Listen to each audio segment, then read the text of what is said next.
It is my pleasure to introduce Stephanie Angelo. Ethics and company culture have both been hot topics in the last couple of years. Triggering events have caused enormous upheaval in the workplace. Making work a desirable place to be has never been more important. Our speaker creates Build to Thrive workplaces that slay the villain of culture stagnation to outlive, outlast, and outperform the competition. Stephanie Angelo invented the board game, Company Culture, a game of workplace traction and transformation. What can be played in both in-person or virtually?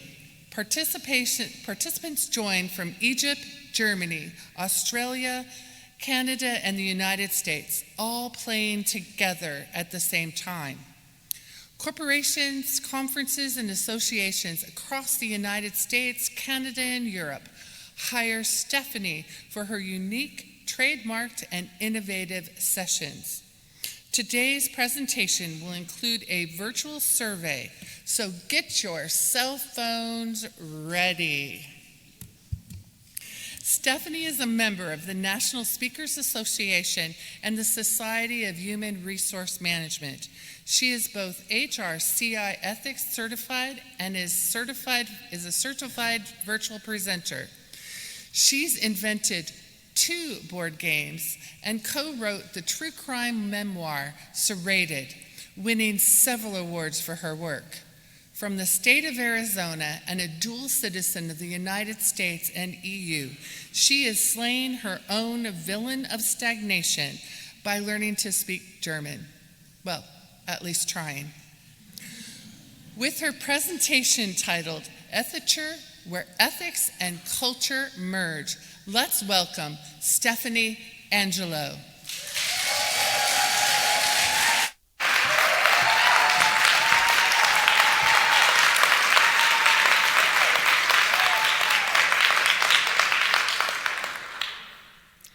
In 1987, I worked at Scottsdale Aviation Center, a fixed-based operation, or FBO, in Scottsdale, Arizona. And it was one of the busiest municipal airports in the country, especially once a year when we have this little golf game. You've probably heard of it, the Phoenix Open. But the best thing about working at Scottsdale Aviation Center was our general manager, Jim. Jim stood about this tall. He had blonde hair, a beard, sparkling blue eyes, and an effervescent smile. Jim looked to me like I would imagine the character Santa Claus would have looked like when he was 38 years old. But it was Jim's management style that made all the difference. Jim treated everybody with respect and dignity. And as a result, he created a culture where all of the employees wanted to do the best work they could for Jim to make him proud. And our work would get all of the business away from the other FBO at the opposite end of the runway. It was that management style that I took with me years later, about 2 years later, when I worked at a hotel in Phoenix. I was the human resource manager. Now, as the human resource manager, one of my jobs was to recruit. 1992, minimum wage was $5 an hour. One day, I was recruiting for a dishwasher. In walked Greg. Greg was wearing a hoodie with the hood up over his head. He had his shoulders rounded forward. He looked down and wouldn't make eye contact. It was as if he wanted to be invisible. There were 2 things I saw on his application that I thought were diametrically opposed to one another. The first, he had been incarcerated for 6 months for cocaine offenses. The second, prior to that, he had been honorably discharged from the U.S. Army after 4 years of service. Greg, why are you applying for a dishwasher? Well, you can see from my application, I've been in prison. I don't really think anybody's going to want to hire me. I do see that, But I also see that you were an inventory control specialist in the Army. What is that?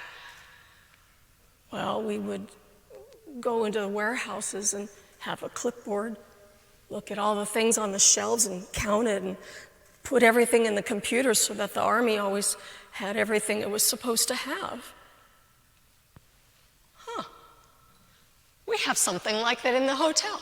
And it's not nearly as sophisticated nor as important as the US Army. Can you guess what that might be? We have them here in this hotel. It's the mini bars in the guest rooms. You know those little refrigerators?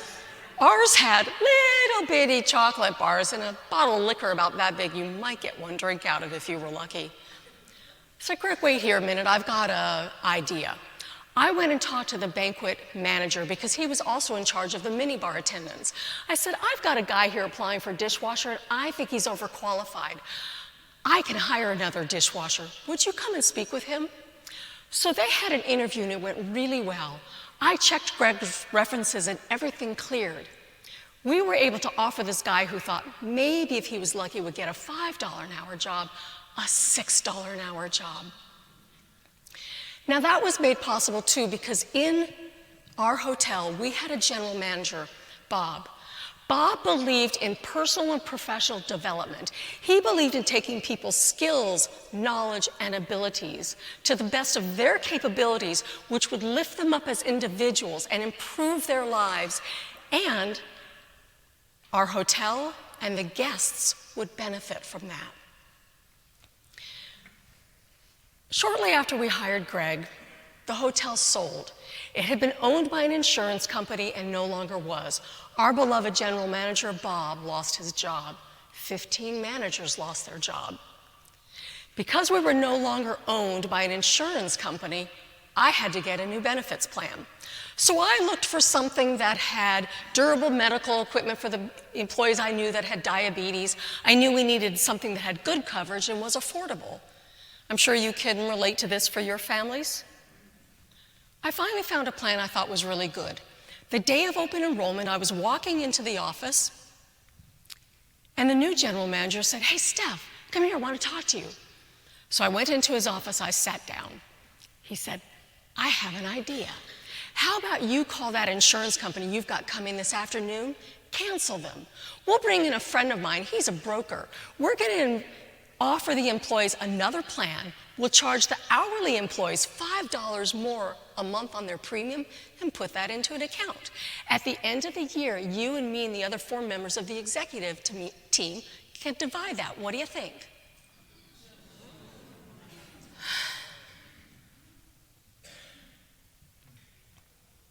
If I did that, I wouldn't be able to look myself in the mirror. "Okay, Steph, go to your office. I'll come talk to you in a little bit." So I did. I had a lot to do that day. 45 minutes later, the general manager and the controller came into my office carrying a cardboard box. He set it down on my desk and he said, "Pack your things, you're fired." And then they stood there and watched me put my personal belongings into a box. Then they escorted me out past the front desk clerk who said, "Hey, Stephanie, where are you going?" And when I tried to tell her, he hit me in the ribs with his elbow and said, "Shh, don't say anything." And then they marched me out into the parking lot, stood next to my car, till I drove off the property.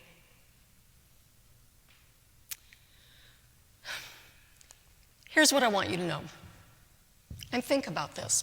When you hear the term core values or ethics, I ask you to stop and think about that for just a minute. Because are their values the same as yours? Because that general manager, he had his values. He valued money and power no matter who he had to hurt in order to get it. And so when we hear the term values, we need to think that not everybody's values or ethics actually come from the same sources, nor will they be the same. We get our values from where we were born, how we were raised, our race, our ethnicity, our nationality, religion, many different factors. And so it stands to reason we don't all have the same values. Values in the workplace could be things like autonomy, trust, transparency, and so on. And so it's important in the workplace because we are a unit. to think about this. There's a difference between what you think, what your neighbor thinks, and what you might have in common. We're going to explore that for just a moment. I ask you to be as quick as you possibly can, scan this QR code, or open a browser and go to slido.com and then put in this code number. You're going to see a one survey question that says, what's your definition of ethics? I ask you to put in a single word that means ethics to you. And we have people joining us from all over the world. I invite you to put in the word that means ethics to you in your language and even the script that you use every day. I'm going to give you about 30 seconds, and then I'm going to share with you what you've come up with.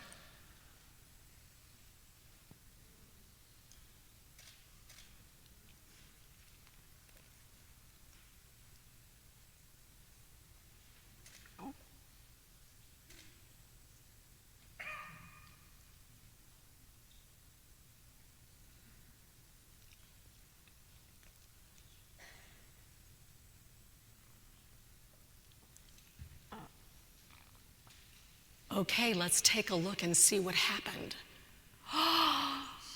Look what you did. Look at the words that you came up with. Trustworthy, integrity, honesty. I see more and more popping up. It's wonderful. This just is proof positive that we don't all think about it the exact same way. Thank you for participating in this with me. It's important to recognize we don't all have the same definition of ethics. And when it comes to the workplace, you can't define your workplace culture until you narrow down and choose your ethical values. What do I mean by that? First, culture. Culture is certainly derived by what kind of company you are. Manufacturing, healthcare, farming, whatever it may be. But mostly, the culture of your company, which can be described easily as the personality of the company, comes from the values instilled in the organization from leadership and shared by everybody. So when I work with my clients, what we do is we choose 3 to 5 ethical values. We keep it a small, manageable number. Once we have narrowed down and chosen those ethical values, we create policies and procedures based on them. Those policies and procedures become the standards of operation in that organization, and therefore they're the norms that are collectively recognized by everybody. This also has a financial value to the organization, and it stands to reason when the organization is fiscally healthy, everybody benefits from that as well. The Gallup poll organization tells us that organizations with great company culture have absenteeism, a reduction of absenteeism by 41%. This is a really good number because this represents that you've got your staff there to do the job they were hired to do. And if you've ever been one of those people that had to do your job and the job of somebody who didn't show up, you know how frustrating that is, right? Yeah, especially those people that don't show up on a regular basis. Gallup also tells us that organizations with great culture have improved productivity by 18%, also a very good number. That means your clients and customers are getting the goods and services from you that they expect. Columbia University in New York shows us that organizations with great cultures have turnover of only 13.9%. This is a really good number. It's not realistic to expect no turnover whatsoever. But considering the fact that the Zipio Career Advisors showed us in 2021, the average American company's turnover was 47.2%, you can see how expensive that is. Coupled with the fact that Society for Human Resource Management says it takes 40 to 80% of an employee's annual income just to recruit and onboard that person. Society for Human Resource Management also took this a step further. They interviewed 9,000 employees in 12 countries around our globe, which I thought was pretty cool because that's pretty much what we have here between those of you and those of the people who are here virtually. They interviewed these people and found resoundingly that they agreed organizations with a culture that bases its communication on transparency to build trust found that it's the best way to reduce high turnover. And building trust is also the reason for the game. The game is the application of learning where all members of the organization can talk about what's not going well in the organization and what is going well in the organization. And they can comfortably and in a fun way have these conversations, whether it's in a team or a department or the entire organization. Then through that experience, they create strategies for the team, department, or whole organization. And those strategies are made into goals that they complete together. Like in the hotel, Bob, the general manager that I worked for, his strategy was personal and professional growth. Greg did so well as a minibar attendant that in about 6 months we promoted him to banquet server. He did great. 9 months after that, we promoted him again to banquet supervisor. And then something else happened to Greg. His back lifted. His shoulders came up. His posture straightened. He looked up at people. He smiled, a bright, brilliant smile, and he spoke to everybody. It was a wonderful metamorphosis. And that is proof positive that when you give people opportunity and you value them, and most of all, give them hope, wonderful things can happen. That lesson was taught to me in the very early days when I was at Scottsdale Aviation Center with Santa Jim. Although, I will have to confess one thing. It wasn't always a really smooth beginning for me at Scottsdale Aviation Center. My second day there, Jim came up to me at the front desk. It was one of those desks where you sat low and had a high counter. And he said, "Hey, Steph, so how's it going?" Oh my gosh, Jim, I am getting a crash course in what's happening in the hangar, 8 phone lines, 6 radios, what the pilots want. I'm so confused. And he looked at me for a second and he got this little grin on his Santa face and he leaned up against that high counter and he said, "Steph, never say crash at an airport."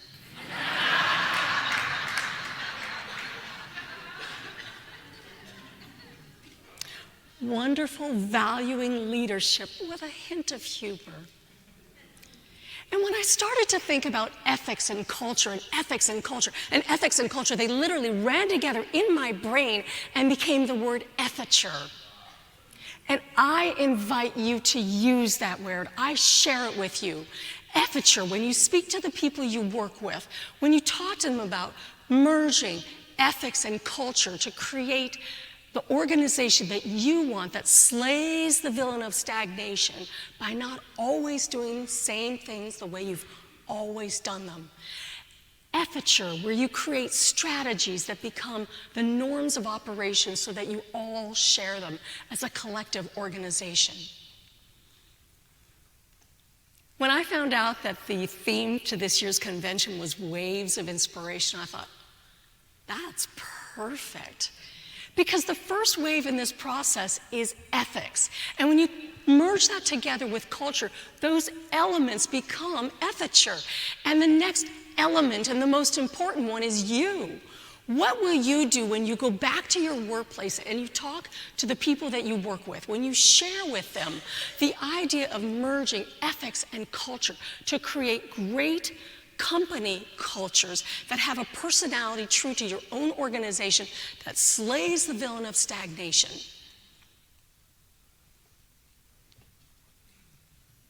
Ethiture, where ethics and culture merge to make ethical standards and the culture that you create. Thank you.